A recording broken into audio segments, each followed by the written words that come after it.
De novo esse cara falando o fascismo brasileiro surgiu urgentemente, você procurar um psiquiatra. Não tem nenhum ponto, gente. O que eu faço agora? Responde a pessoa, como se ela tivesse... Responder isso? Não, nem tudo merece resposta. Você aí, eu sou o Pedro Cardoso, fui convidado aqui pelo pessoal do Quebrando o Tabu para quebrar tabus, né? Deve ser isso. É uma vergonha os bolsomínios não reconhecerem que erraram e que votaram em um homem despreparado que escolheu os piores ministros para governar. Toma tempo uma pessoa reconhecer um erro tão grande, temos que ter paciência. Pedro Cardoso não passa de um comunista, eu não falo palavrão, de não sei o que lá, que ao invés de viver as delícias do socialismo que prega em Cuba ou Venezuela, prefere o conforto de Portugal. Portugal é governado atualmente por um socialista. A ignorância das pessoas realmente não tem fim. Agostinho Carrara é comunista. O Tuco seria o anarquista e a Dona Nenê a social-democrata.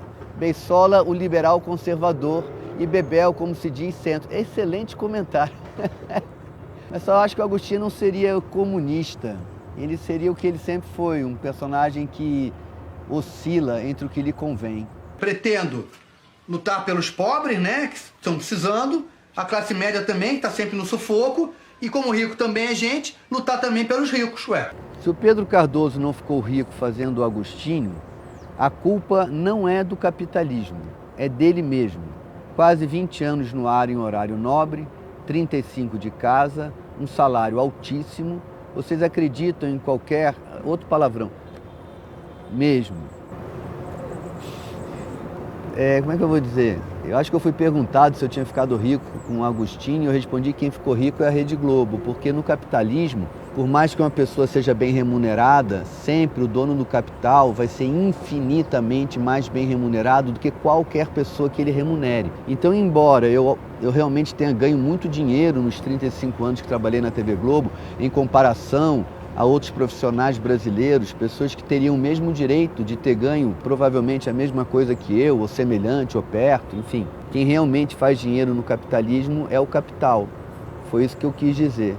Vocês roubaram minha infância, disse a garota financiada pelo Open Society de George Soros. Isso é uma afirmação do Eduardo Bolsonaro, é mais uma mentira absoluta. Não se pode esperar que uma menina de 16 anos esteja manipulando o diálogo internacional porque quer ganhar alguma coisa com isso. Ela está sendo absolutamente sincera, absolutamente pura, absolutamente inocente, despida de qualquer intenção por debaixo. Eu não me refiro aqui a uma inocência intelectual, me refiro a uma inocência de interesse econômico. E como a política brasileira e a política mundial é extremamente poluída de mentiras e de interesses escusos e de coisas ditas para se obter um resultado, aparece uma pessoa cristalina, uma pessoa que fala simplesmente o que ela verdadeiramente pensa, e isso tem que ser combatido essencialmente, porque isso destrói a mentira total da política. É o que ela fala, né? Ela diz exatamente isso. As palavras de vocês são vazias.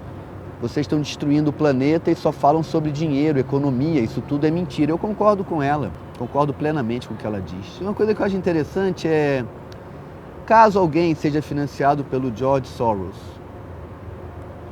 qual é o mal em si?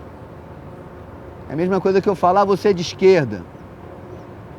Qual é o mal em si de uma pessoa ser de esquerda, ou mesmo de direita? Você é comunista? Em que isso é uma agressão? Alguém é comunista, ué. Alguém é de esquerda. Alguém é apoiado pelo George Soros. Alguém é apoiado pelo dono da Havan. Se o apoio for transparente, honesto, intelectualmente evidente, mal nenhum não há.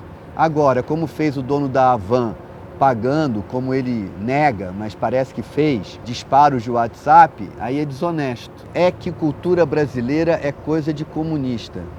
As palavras se descolam no seu sentido original. A palavra comunismo, comunista, ela está muito deslocada no diálogo brasileiro do seu sentido verdadeiro. Por isso que eu falo que é difícil responder, que a pessoa emprega a palavra no sentido que ela não tem. Então, se eu responder a pergunta do modo como a pergunta está formulada, eu estou corroborando com a confusão temática que favorece o fascismo. O fascismo, ele se nutre da destruição do diálogo. E um dos modos de destruir o diálogo é dar às palavras sentidos que elas não têm. A afirmação de que a cultura no Brasil é comunista é um absurdo em todas as palavras que estão na frase. Então, a única maneira de eu responder a esta afirmação é me negando a dialogar desse modo. Então, a minha resposta para uma afirmação como essa, a cultura brasileira é comunismo, é dizer que é impossível dialogar a partir de uma mentira absoluta. Só uma pergunta para eu entender o seu ponto de vista. O que você achou dos anos em que o Brasil foi governado pelo Partido dos Trabalhadores? A minha opinião sobre os governos do PT é muito complexa. Acho que aconteceu muita coisa boa e, ao mesmo tempo que muita coisa boa foi feita, muita desonestidade foi cometida. E foi cometida para enriquecimento pessoal, mas também com a desculpa de que o preço de libertar o povo brasileiro da sua opressão era manter a corrupção vigente para poder aprovar leis no Congresso, enfim, aquele blá blá blá deles. Então, assim, de uma maneira resumida e em poucas palavras, acho que o governo do PT é profundamente ambíguo e deixa um legado igualmente ambíguo e, infelizmente, historicamente, a parte negativa do PT foi muito bem usada por pessoas muito piores que o PT para agora estarem no poder. Essa é a minha opinião. A gente tem que compreender que, de fato, para mim, na minha opinião, foi uma tragédia o segundo turno ter ficado entre o PT e o Messias. Eu falo Messias porque é o nome dele, porque o partido dele não existe. Então, não ficou entre o PT e um partido. Ficou entre o PT e aquele fenômeno.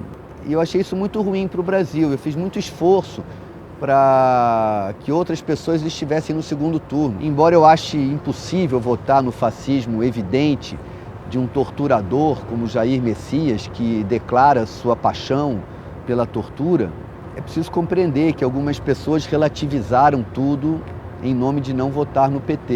Isso é compreensível para mim, embora seja decepcionante.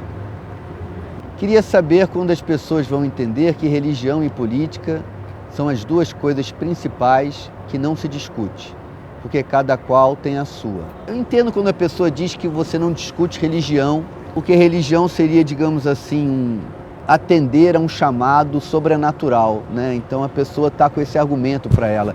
Eu não escolho a fé que eu tenho, Deus é que me escolheu para acreditar nele desse modo. Faria uma distinção entre o mundo sobrenatural e a religião. Toda religião é uma construção do ser humano, não é uma construção de Deus. A fé é um chamado, mas a estrutura da religião é sempre do ser humano. Mesmo porque Deus, se quisesse que houvesse apenas uma religião, ele assim teria feito para quem crê que Deus é o Todo-Poderoso. Se o próprio Deus admite ou permite que existam várias compreensões dele, não é? É porque ele assim o quis. Se Deus assim quis, é porque Deus admite que a gente discuta, não ele mesmo, que é sempre mistério, mas a religião.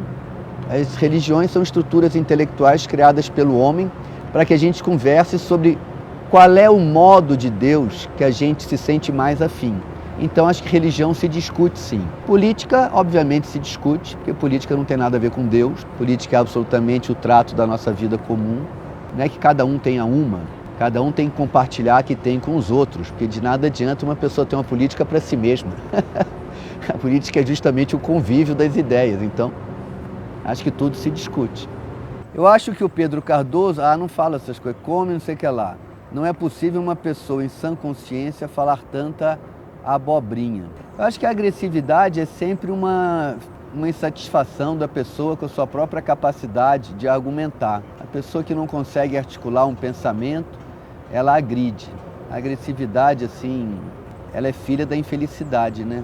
Eu lamento. Eu não me sinto atingido, porque sinto que não é a mim que aquele ódio se dirige. Se dirige a um inimigo imaginário, a uma presença paterna opressora.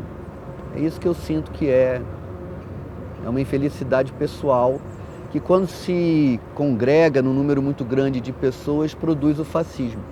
O fascismo é um fenômeno psicológico, ele não é um fenômeno apenas político. A peça que eu faço tem um poema que fala isso, que a pessoa que odeia sem razão, alguma razão tem, porque sempre tal cidadão se alegra de tanto odiar. Deve ser compensação por ter tido que adorar só por pura educação a quem talvez o fez sangrar.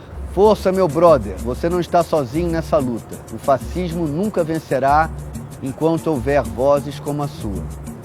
como a sua.